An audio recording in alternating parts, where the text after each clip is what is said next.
İlqar Gülablı Qara Xəncər ağay edib o zaman bu Turan birliyi İrana qarşı ərazi iddiası etməz. Yox, dostum, etməz. Mənim dediyim Turan birliyi siyasi və ırqçı bir birlik deyil, kültürel birlikdir. Mən etnik milliyyətçi deyiləm, kültürel milliyyətçiyəm. Türk birliyi ya da Turan birliyi kültürel birlik olmalıdır. Heç bir dövlətin ərazi bütövlüyünə zərər verməməlidir. Mən İran türküyəm. Farslarla və bütün İranlı xalqlarla qardaşam. Yoxsa bizim ermənilərlə nə fərqimiz olar? Amma Gülüstan və Türkmençay müqaviləsi ilə İran Güney Kafkazyanı, yəni bugünkü Azərbaycan və Ermənistanı Rusiyaya verdi. 1918-ci ildə hər iki cümhuriyyəti tanıdı. İndi isə İranla Azərbaycan ancaq dost və qardaş iki ölkə ola bilərlər.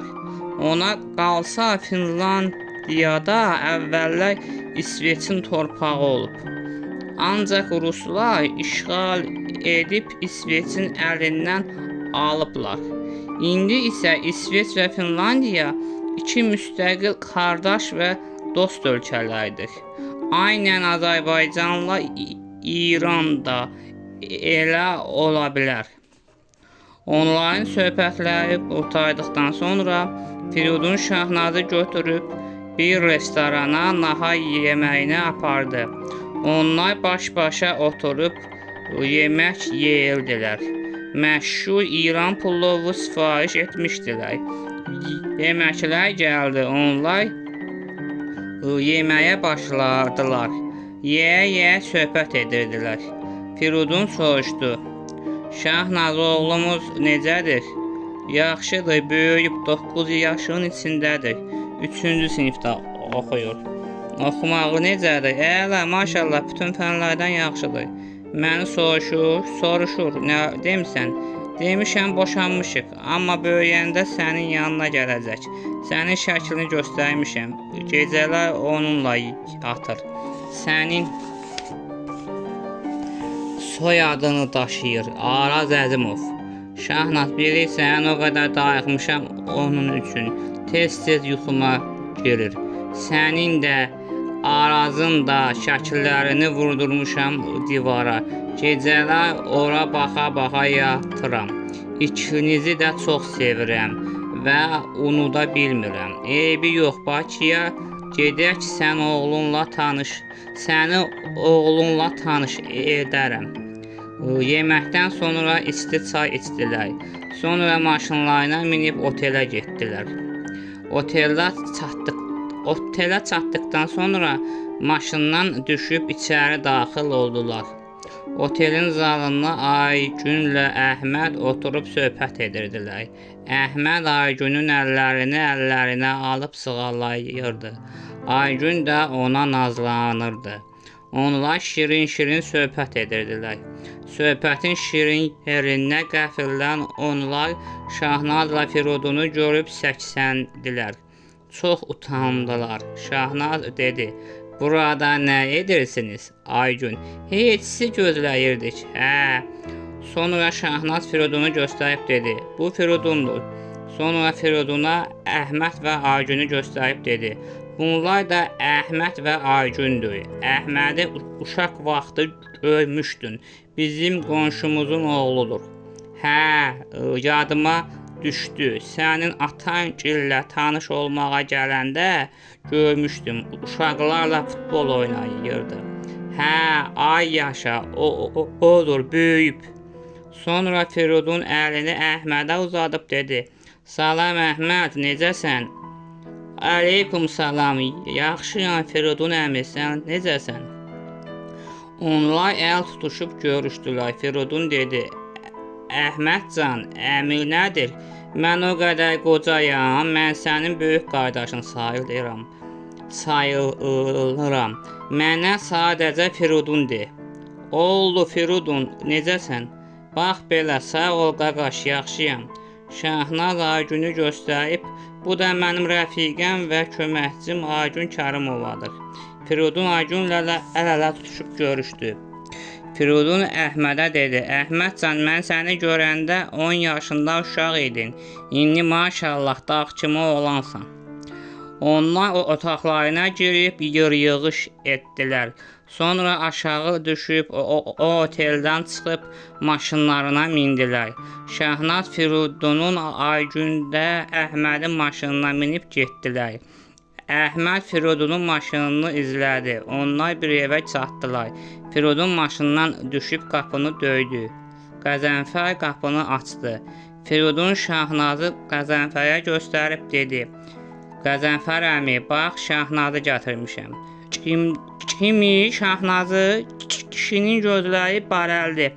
Şahnaz da Qəzənfərin adını eşidib gözlərini bərəltdi. Atasının danışdığı hekayədəki Qəzənfər deməli budur. Əzimoğlu ailəsinin sadiq nökəri, Firidunu saxlayıb böyüdən adam nəhayət onunla üz-üzə gəlmişdi. Onlar əl-ələ tutuşub görüşdülər. Qəzənfər: Necəsən qızım? Sağ ol Qəzənfər əmi, sən necəsən? Sonra Firidun Əhməd və Aygünü də Qəzənfərə göstərib dedi: Qəzənfər əmi, bunlar da Şahnazın dostlarıdır. Əhməd və Aygün Bakıdan gəliblər. Biz də biraz qonaq qalacaqlar. Hə, lap yaxşı, qalsınlar. Xoş gəliblər. O üzünü qonaqlara tutub dedi: Xoş gəlmisiniz bala, keçin içəri. Onlar da Qəzənfərə salam verib içəri girdilər. Ayaqqabılarını soyunub içəri keçib oturdular. Qəzənfər isə dəhlizdə soruşdu: Ay bala, məni başa sal görüm, bu nə məsələdir? Firidun gülə-gülə dedi: Qəzənfər əmi, keçcəyi başa salacam. Qəzənfər mətbəxə girib özünə və qonaqlara çay dəmləyib gətirdi. Sonra qarşılıqlı oturub çay içə-içə söhbət etdilər. Şahnaz divardakı şəkildəki uşaqları soruşdu.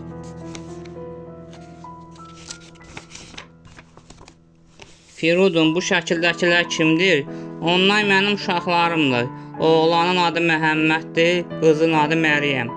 Uşaqların, hə, uşaqlarım, səndən sonra Amerikaya getmişdim. Orada Eliza adlı Amerikan qızı ilə evləndim. 2 uşağım oldu. Eliza da mənim kimi CIA-ya xidmət edir. Hə, çox gözəl, təbrik edirəm, xoşbəxt olun. Yox, xoşbəxt olmadıq. Niyə? Onunla da boşandım. Haradasa bir aydır. Boşanıb onları Amerikada qoyub gəlmişəm. Onlar Washingtonda yaşayırlar. Çox pis oldum. Qəzənfər və Firidun axşam yeməklərini birlikdə hazırladılar. Onlar qəşəng bozbaş bişirmişdilər.